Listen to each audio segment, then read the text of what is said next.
Subscribe કરો એ hi news India ચેનલને, પછી યુટ્યુબ એપ પર બેલ આઇકોનનું બટન દબાવો અને નિહાળો એ hi news India channel. Audio Jungle.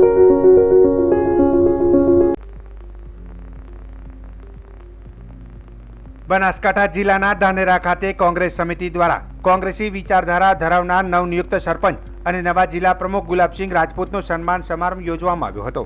કાર્યક્રમ દરમિયાન ફરી એકવાર નવનિયુક્ત પ્રમુખ ગુલાબસિંહ રાજપૂતે દારૂબંધીને ખુલ્લો પડકાર ફેંકતા નિવેદન આપ્યું હતું. સૌથી વધુ દારૂ બનાસકાંઠામાંથી આવે છે.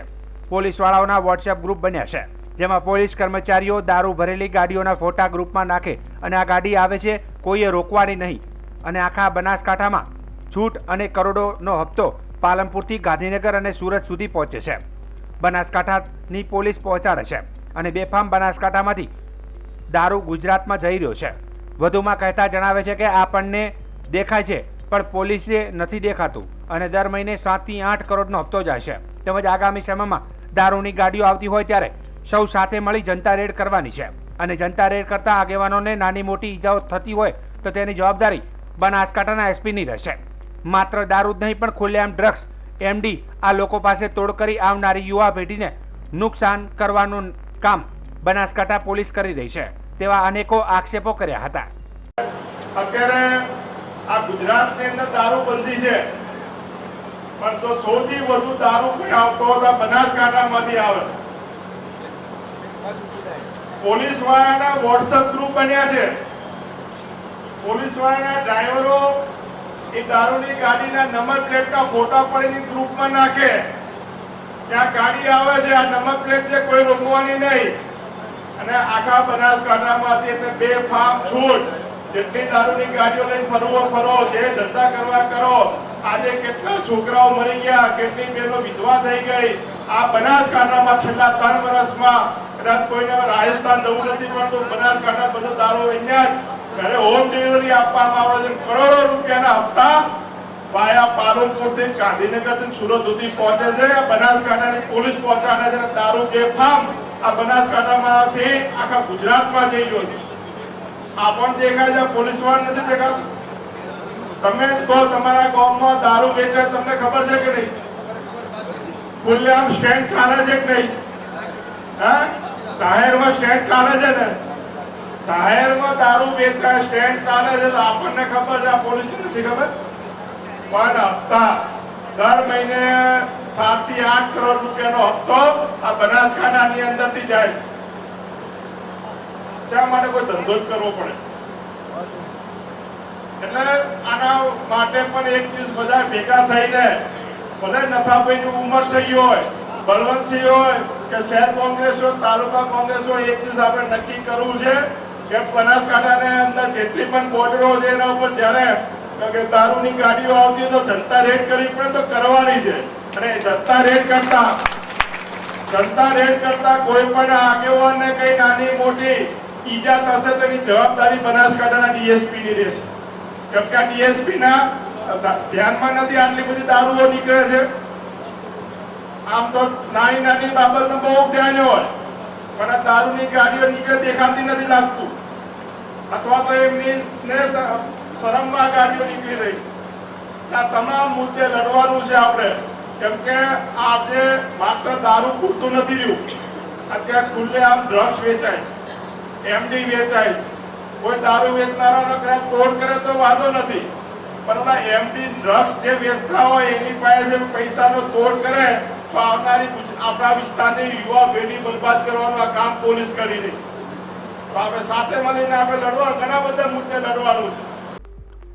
બનાસકાંઠા જિલ્લાના વાવ તાલુકાના ડેડાવા ગ્રામ પંચાયતમાં ઉપસરપંચ પદ માટે ચૂંટણી યોજાઈ હતી.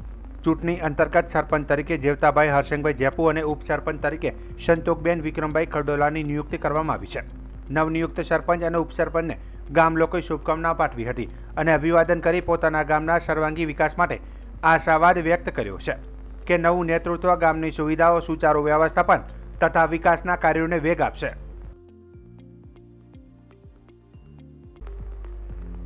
બનાસકાંઠાના થરાદમાં આનંદ પ્રકાશ કેળવણી મંડળ બોર્ડિંગ ખાતે ગુરુ પૂર્ણિમા મહોત્સવની ભવ્ય ઉજવણી કરવામાં આવી હતી. આ પ્રસંગે આનંદ પ્રકાશ બાપુનું ગુરુ પૂજન કરવામાં આવ્યું હતું. કાર્યક્રમમાં દીપ પ્રાગટ્ય અને પ્રસાદ વિતરણનું આયોજન કરવામાં આવ્યું હતું. સમારોહમાં બનાસકાંઠા જિલ્લા બ્રહ્મ સમાજના પ્રમુખ ભગવાનભાઈ જોશી વિશેષ ઉપસ્થિત રહ્યા હતા. કેળવણી મંડળના પ્રમુખ ભૂરાભાઈ રાજગોર, ઉપપ્રમુખ અમૃતભાઈ મલુપુર અને મહામંત્રી શ્રીરામભાઈ પુરોહિત પણ કાર્યક્રમમાં જોડાયા હતા. લાયન્સ ક્લબ ઓફ થરાદ સિટીના પ્રમુખ કીર્તિભાઈ આચાર્ય અને બ્રહ્મ સમાજ થરાદ તાલુકાના પ્રમુખ મહેન્દ્રભાઈ ઓઝા સહિત અનેક આગેવાનોએ કાર્યક્રમમાં હાજરી આપી હતી અને મોટી સંખ્યામાં ઉપસ્થિત લોકોએ ગુરુવંદના કાર્યક્રમનો લાભ લઈને આ કાર્યક્રમને સફળ બનાવ્યો હતો. ગુરુદેવ, આજે ગુરુ પૂર્ણિમાના પાવન પ્રસંગે આનંદ પ્રકાશ કેળવણી મંડળના પ્રાંગણમાં પરમ વંદનીય બ્રહ્મવર્ય આનંદ પ્રકાશ બાપુના ગુરુ પૂજન, દીપ પ્રાગટ્ય, આરતી અને પ્રસાદનો કાર્યક્રમ રાખવામાં આવેલો. આ પ્રસંગે બનાસકાંઠા જિલ્લા સમસ્ત બ્રહ્મ સમાજના પ્રમુખ શ્રી ભગવાનભાઈ જોશી, કેળવણી મંડળના પ્રમુખ શ્રી ભૂરાલાલભાઈ રાજગોર, મહામંત્રી શ્રી શ્રીરામભાઈ પુરોહિત, લાયન્સ ક્લબ થરાદ સિટીના પ્રમુખ શ્રી કીર્તિલાલભાઈ આચાર્ય, સુવર્ણકાર એસોસિએશનના પ્રમુખ શ્રી ભાઈ જેકેભાઈ, સમસ્ત બ્રહ્મ સમાજ થરાદ તાલુકાના પ્રમુખ શ્રી મહેન્દ્રભાઈ ઓઝા, ઘટક સંઘના મહામંત્રી શ્રી બળદેવભાઈ જોશી, નાયબ મામલતદાર શ્રી જોશી સાહેબ, વડીલો, બ્રહ્મબંધુઓ, વિદ્યાર્થીઓ ખૂબ બહોળી સંખ્યામાં ઉપસ્થિત રહ્યા. સૌએ ગુરુવાણીનો લાભ લીધો. થરાદ તાલુકા ભારતીય જનતા પાર્ટીના ઉપપ્રમુખ શ્રી મોહનભાઈ રાજગોર પણ ઉપસ્થિત રહ્યા અને આજના કાર્યક્રમને સફળ બનાવ્યો. સૌએ ગુરુવર્ય આનંદ પ્રકાશ બાપુના વિચારોને પ્રાપ્ત કરીને આગળ વધવા માટેની પ્રતિજ્ઞા કરી. અસ્તુ. બનાસકાંઠા જિલ્લાના થરાદના અયોધ્યાનગર સોસાયટીમાં ગતરોજ એક બંધ મકાનમાં એલપીજી સિલિન્ડરમાં આગ લાગવાની ઘટના બની હતી. ભાડાના મકાનમાં રહેતા શિક્ષક ભરતભાઈ નરસિંહભાઈ આસલના મકાનમાં સિલિન્ડરમાં આગ લાગી હતી. આગની જાણ થતાં થરાદ નગરપાલિકાની ફાયર બ્રિગેડની ટીમ તાત્કાલિક ઘટના સ્થળે પહોંચી ગઈ હતી. ફાયર ઓફિસર વિરમજી રાઠોડના નેતૃત્વમાં ટીમે આગ પર કાબૂ મેળવ્યો હતો. ફાયર ઓફિસર વિરમજી રાઠોડે માહિતી આપી હતી કે સિલિન્ડરમાં અગમ્ય કારણસર આગ લાગી હતી. ફાયર બ્રિગેડની સમયસર કાર્યવાહીને કારણે મોટી દુર્ઘટના ટળી ગઈ. આ ઘટનામાં કોઈ જાનહાનિ થઈ નથી તેમ જણાવ્યું હતું. બનાસકાંઠાને રાજસ્થાન સાથે જોડતો થાવર નજીક આવેલ રેલ નદીનો બ્રિજ હાલ અત્યંત જર્જરિત સ્થિતિમાં હોવાના સમાચાર સામે આવે છે. તાજેતરમાં ગંભીરા પુલ તૂટી પડવાની ઘટનામાં અનેક વાહનો નીચે ખાબકી જતાં 20થી વધુ લોકોએ જીવ ગુમાવ્યો હતો. આ ઘટનાએ સમગ્ર રાજ્યમાં બ્રિજોની સ્થિતિ પર સવાલો ઊભા કર્યા હતા. જે બાદ સરકારી તંત્ર રાજ્યભરમાં આવેલા તમામ બ્રિજોને તપાસ ઓડિટ હાથ ધરાયું હતું. સ્થાનિકોના જણાવ્યા અનુસાર થાવર બ્રિજનું નિર્માણ વર્ષ 1986માં કરવામાં આવ્યું હતું. આજે બ્રિજ ઉપરથી પસાર થતા લશ્કરી વાહનો અને મોટા લોડિંગ વાહનોના કાફલા કારણે બ્રિજમાં સતત વાઇબ્રેશન થતું હોય છે. હાલ બ્રિજની નીચે લોખંડના સળિયા ખુલ્લા દેખાઈ રહ્યા છે અને સાઈડની પ્રોટેક્શન વોલમાં પણ નબળી સ્થિતિ છે. ઘણી જગ્યાએ મોટા ખાડા પડ્યા છે, જેના કારણે અહીંથી પસાર થનારા લોકોને ગંભીર દુર્ઘટનાનો ભય સતાવી રહ્યો છે. આ મામલે સ્થાનિકોનું કહેવું છે કે સમસ્યા ઉજાગર થતાં જ તંત્ર ઘોર નિંદ્રામાંથી જાગી હતું અને પોતાની ઇજ્જત બચાવવા થીગડા મારવાનું ચાલુ કર્યું હતું. તેમ છતાં કામગીરીમાં સિમેન્ટનો ઓછો ઉપયોગ અને માત્ર રેતીના થીગડા લગાવી તંત્ર પોતાની મનમાની કરી રહ્યાનું જોવા મળી રહ્યું છે તેવું લોકમુખે ચર્ચાઈ રહ્યું છે. આ ઉપરાંત બ્રિજની બંધારણ મંજૂરી કે ઓપનિંગનો કોઈ સત્તાવાર રેકોર્ડ નથી હોવાનું ચર્ચાઈ રહ્યું છે, જેને લઈને પ્રશાસન પર ગંભીર પ્રશ્નચિહ્નો ઊભા થયા છે. આજની સ્થિતિમાં આ બ્રિજ માત્ર દેખાડાની મરામત ઉપર નિર્ભર છે અને વાહન ચાલકો માટે આકાશે થીગડું મારવાની વાત જેવી વ્યવસ્થા દેખાઈ રહી છે. સ્થાનિકોની માંગ છે કે આ બ્રિજનું તાત્કાલિક સ્ટ્રક્ચરલ ઓડિટ કરવામાં આવે અને યોગ્ય મરામત કે નવીન નિર્માણની કાર્યવાહી હાથ ધરવામાં આવે, જેથી વાહન ચાલકો અને રાહદારીઓના જીવને જોખમમાંથી બચાવી શકાય. આજે ધાંધરા રેલ નદીના પુલની પરિસ્થિતિ જોતા ઉપર ઊભા હોઈએ ત્યારે વાઇબ્રેશન થાય એવું લાગે છે. આ રેલ નદીનો પુલ લગભગ 30 વર્ષ પહેલા બનવા પામેલો છે.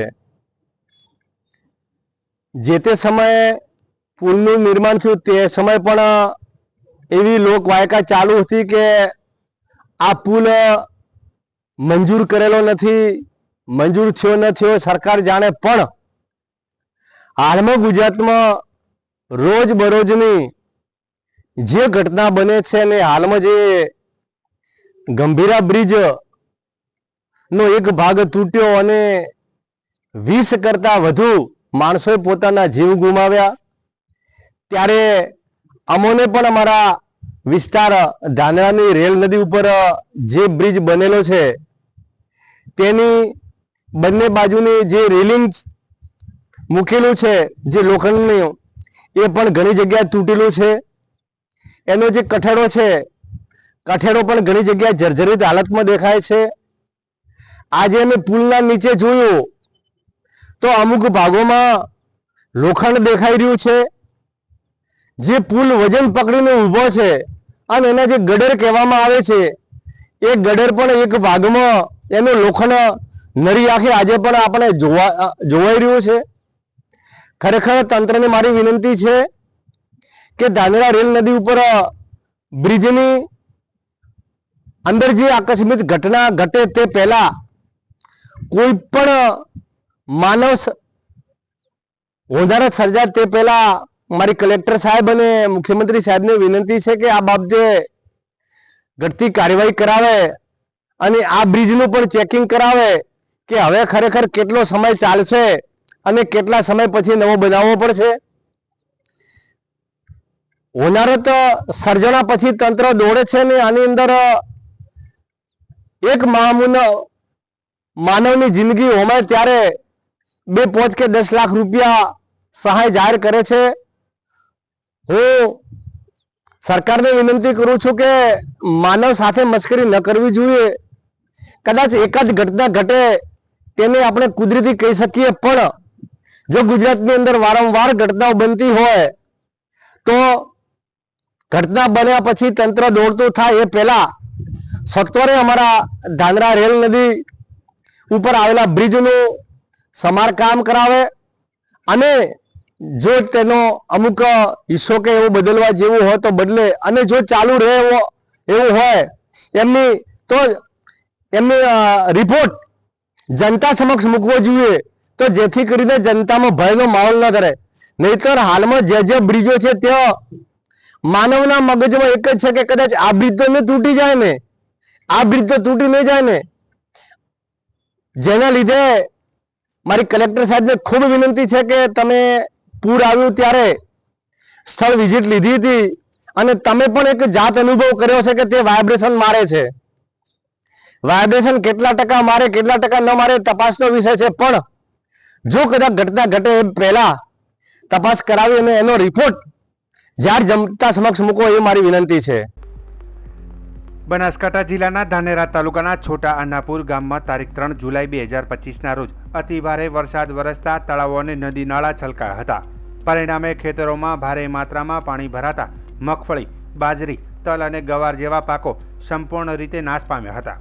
ગામના ખેડૂતોના જણાવ્યા અનુસાર 8 થી 10 ફૂટ જેટલું નદીનું પાણી જમીનમાં સતત પ્રવેશતા વાવેતર થયેલ પાક પાણીમાં તણાઈ ગયો હતો, જેને કારણે ખેડૂતોને સિઝન દરમિયાન 100% નુકસાન સહન કરવું પડ્યું છે. ખેડૂતો દ્વારા તાત્કાલિક સર્વે થઈ સાચા અસરગ્રસ્તોને યોગ્ય સહાય મળે તેવા ઉદ્દેશથી ધાનેરાના મામલતદાર તથા નાયબ કલેક્ટરશ્રીને આવેદનપત્ર આપી રજૂઆત કરવામાં આવી છે. આ રજૂઆત સમયે ગામના સરપંચ પ્રતાપભાઈ, પૂર્વ સરપંચ સહિત મોટી સંખ્યામાં ખેડૂતો અને ગ્રામજનો હાજર રહ્યા હતા. ખેડૂતોએ સરકારશ્રી તરફથી પૂરતી સહાયની અપેક્ષા વ્યક્ત કરી છે, જેથી તેમને આ આર્થિક નુકસાનમાંથી ઉગારી શકાય. બોલો. મારું નામ પ્રકાશભાઈ અબકાજી સોલંકી, અન્નાપુર સરપંચશ્રી, અને અમે બધા ગ્રામજનો આજે ભેગા મળીને કલેક્ટર સાહેબને અહીંયા આવેદનપત્ર આપ્યું કે અન્નાપુર છોટામાં તારીખ 3/7/2025ના ભારે નુકસાન થવાના કારણે વધુમાં વધુ નુકસાન થયું છે. બાજરીના પાકમાં, મૂંગફળીના પાકમાં અને ઢોરોમાં અને બધી માલ મિલકત અને ગ્રામજનોને વધારે નુકસાન થવાના કારણે સરકારશ્રીને અમે કહેવા માગીએ છીએ કે ગ્રામજનોને મોટામાં મોટી નુકસાન થવાના કારણે સહાય કરે, અને એના માટે અમે બધા ગ્રામજનો ભેગા મળીને આજે આવેદનપત્ર આપવા આવ્યા હતા. આપણે નથી આવે અન્નાપુર છોટા ગ્રામ પંચાયત અને હાલના ચૂંટેલા સરપંચ ગ્રામજનો, અન્નાપુર છોટાના દરેક સભ્યો દરેકે અમે આજે આવેદનપત્ર આપવા આવ્યા હતા અન્નાપુર છોટા કલેક્ટર સાહેબની અને મામલતદાર સાહેબને. 3 તારીખે સવારે વહેલી સવારે અન્નાપુર છોટા તાલુકાની અંદર એક પુલ બનાવો એટલે અતિવૃષ્ટિના કારણે બહુ નુકસાન થયું છે અને જમીન બિલકુલ ધોવાઈ ગઈ છે, પાક નષ્ટ થયો છે.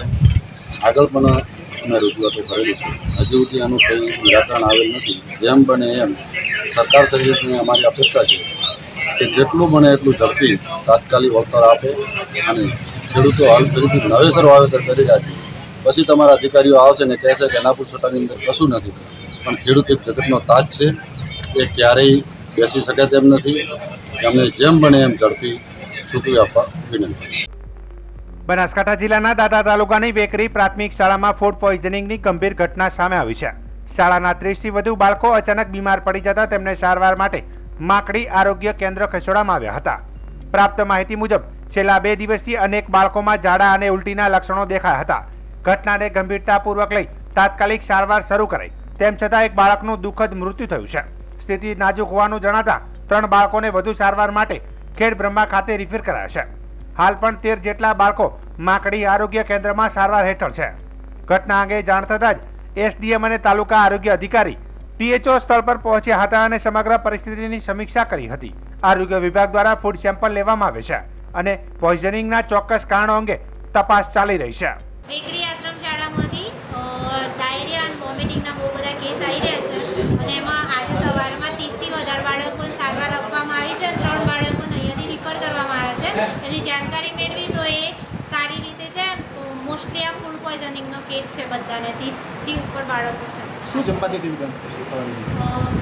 હોઈ શકે કે બાળકોનો પાણીમાં કે એમાં કંઈક કચાશ આવી હોય વરસાદના વાતાવરણના લીધે, એના લીધે હોઈ શકે, અથવા તો કંઈક જીવડું એવું કંઈક પડ્યું હોય તો એના લીધે હોઈ શકે.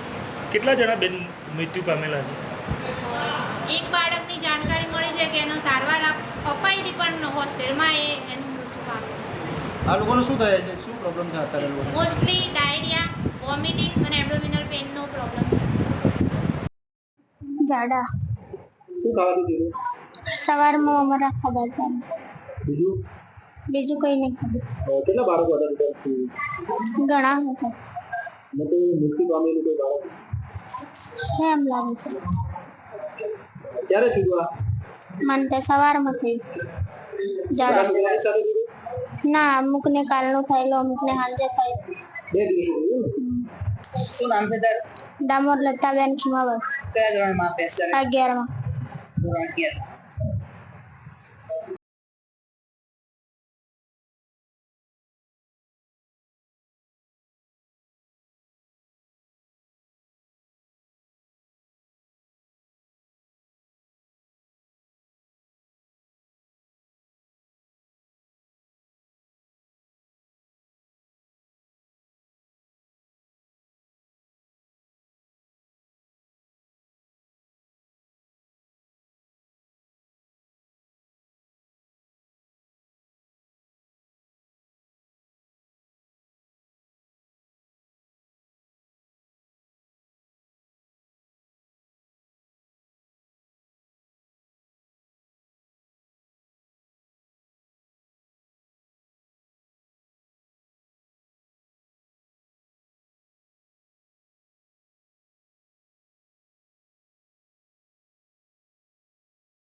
વેકરી આશ્રમ શાળામાંથી ડાયરિયા અને વોમિટિંગના બહુ બધા કેસ આવી રહ્યા છે અને એમાં આજે સવારમાં 30થી વધારે બાળકોને સારવાર આપવામાં આવી છે. 3 બાળકોને અહીંયાથી રિફર કરવામાં આવ્યા છે. એની જાણકારી મેળવી તો એ સારી રીતે છે. મોસ્ટલી આ ફૂડ પોઈઝનિંગનો કેસ છે. બધાને 30થી ઉપર બાળકો છે. શું જમવાથી થયું?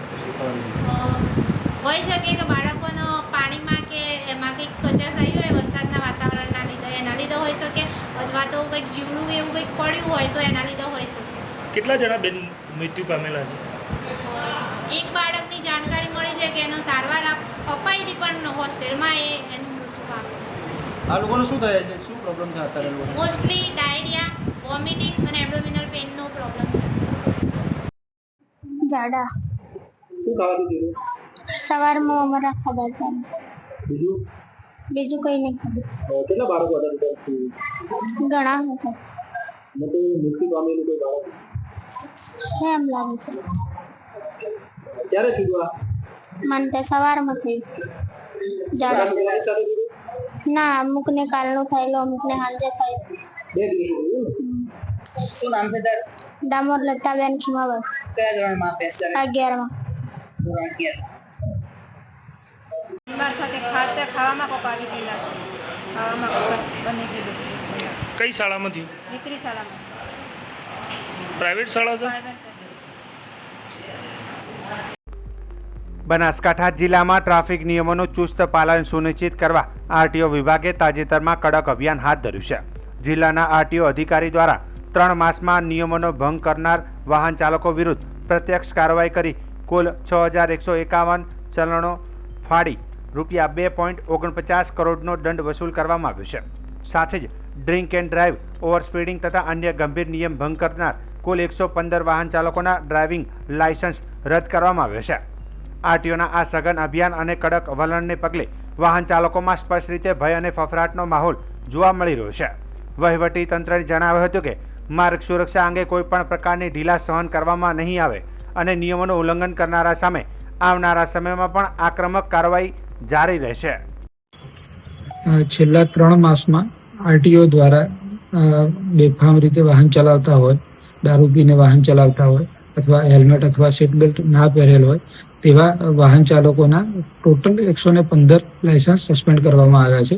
જેમાંથી 35 લાયસન્સ ઓવર સ્પીડમાં વાહન ચલાવવા અથવા ફેટલ અકસ્માત કરેલો હોય તેવા કેસમાં, 5 લાયસન્સ દારૂ પીને વાહન ચલાવતા હોય તેવા કેસમાં, તેમજ 75 લાયસન્સ હેલ્મેટ તથા સીટ બેલ્ટ ના પહેરેલ હોય તેવા કેસમાં, ટ્રાફિકના વારંવાર નિયમોનો ભંગ કરતા હોય તેવા કેસમાં લાયસન્સ સસ્પેન્ડ કરવામાં આવ્યા છે. વધુમાં આરટીઓ દ્વારા અવારનવાર વાહન રોડ સેફ્ટી તથા આરટીઓના મેમા ચલણ અંગે કાર્યવાહી કરવામાં આવતી હોય છે. જેમાં છેલ્લા 3 માસમાં 6151 જેવા ચલણ ઇસ્યુ કરવામાં આવ્યા છે તથા અંદાજિત 2.49 કરોડનો દંડ આપવામાં આવેલો છે. આજરોજ વાવ અને થરાદ તાલુકાના તમામ પેટ્રોલ પંપ માલિકોએ થરાદ મામલતદારને આવેદનપત્ર પાઠવી ગેરકાયદેસર ડીઝલ વેચાણનો ગંભીર મામલો રજૂ કર્યો છે. તેમના જણાવ્યા મુજબ થરાદ એપીએમસી પાછળ ભારતમાળા હાઈવે તથા વાવ થરાદના ગ્રામ્ય વિસ્તારોમાં GG08 AW 9814 નંબરનું પિકઅપ ગાડી ઉપર નાનું ટેન્કર રાખીને કોઈ પણ કાયદેસર મંજૂરી વગર ખુલ્લેઆમ ડીઝલનું વેચાણ ચાલી રહ્યું છે. આ ટેન્કર પાસે સરકાર દ્વારા જારી થયેલ PESO petroleum and explosive safety and ઓર્ગેનાઇઝેશનનું લાયસન્સ, કેલિબ્રેશન પ્રમાણપત્ર, ફાયર સેફ્ટી NOC તેમજ વેટ GST રજિસ્ટ્રેશન પણ ન હોવાનું જણાવાયું છે. એટલું જ નહીં, ટેન્કર ચાલક કોઈ બિલ કે ડોક્યુમેન્ટ વગર જ ડીઝલ વિતરણ કરી રહ્યો હોવાનો પણ આક્ષેપ કરવામાં આવ્યો છે, જેને કારણે ગ્રાહકો સાથે છેતરપિંડીની શક્યતા વધતી જણાઈ રહી છે. મહત્વનું છે કે નિયમો મુજબ મોબાઈલ ટેન્કરમાંથી સીધું પંપના નોઝલથી લોડિંગ કરવું કડક રીતે પ્રતિબંધિત છે. તેમ છતાં આ ટેન્કર GOBP પંપ વાવ પરથી સીધું લોડિંગ કરે છે એવું પણ જણાવાયું છે. આ દાવાની પુષ્ટિ માટે સ્થળ પરના CCTV ફૂટેજ તપાસવાની માંગ ઉઠી છે. PESOના નિયમ મુજબ જાહેર માર્ગો, હાઈવે અથવા કોઈપણ અનુમતિ વિના સ્થળે આ પ્રકારની ખતરનાક પ્રવૃત્તિ ચલાવી ગુનો છે. તેમ છતાં આ ટેન્કર રોજિંદા ધોરણે ખુલ્લેઆમ ડીઝલ વેચાણ કરી રહ્યું હોવાથી સુરક્ષાની દ્રષ્ટિએ પણ ગંભીર જોખમ ઊભું થયું છે. વાવ થરાદના તમામ પંપ માલિકોએ તાત્કાલિક કાયદેસરની કાર્યવાહી કરી ટેક્સ, વેટ ચોરી, સુરક્ષા ઉલ્લંઘન અને ગ્રાહક છેતરપિંડી રોકવાની માંગ કરી છે. સ્થાનિક લોકોએ કહ્યું છે કે જાહેર હિતમાં તંત્રે આ ગેરકાયદેસર વ્યવસાય સામે સઘન અને ઉદાહરણરૂપ પગલાં લેવાની જરૂર છે. શ્રી પેટ્રોલિયમ થરાદથી હું મહેન્દ્ર ત્રિવેદી આવેલ છું અને અહીંયા અમારા જીઓ પેટ્રોલ પંપથી ડીઝલ બાઉઝરની અંદર બિનકાયદેસર રીતે આવે છે અને બધે વેચાણ થાય છે એનું આવેદનપત્ર અમે મામલતદાર સાહેબને અત્યારે દેવા માટે આવ્યા છીએ. બધા તમામ ડીલરો સાથે ભેગા મળી અને આપેલ છે. રોજ અમે અહીંયા બધા પેટ્રોલ પંપ ડીલરો સાથે ભેગા મળી અને એક આવેદનપત્ર આપવા માટે આવેલા છીએ. વાત એવી છે કે જીઓબીપી વાવ રોડ ઉપર જે અનલીગલી નાની ગાડી ઉપર બિનકાયદેસર રીતે ટેન્કર બનાવી અને છૂટક વેચાણ કરે છે, એ લીગલી હોતું નથી. તો એ બાબતમાં અમે મામલતદાર સાહેબ શ્રીને જાણ કરવા માટે આવેદનપત્ર આપવા માટે બધા ડીલરો અમે અહીંયા આવેલા છીએ. આપનું નામ? થાનજીભાઈ ચૌધરી.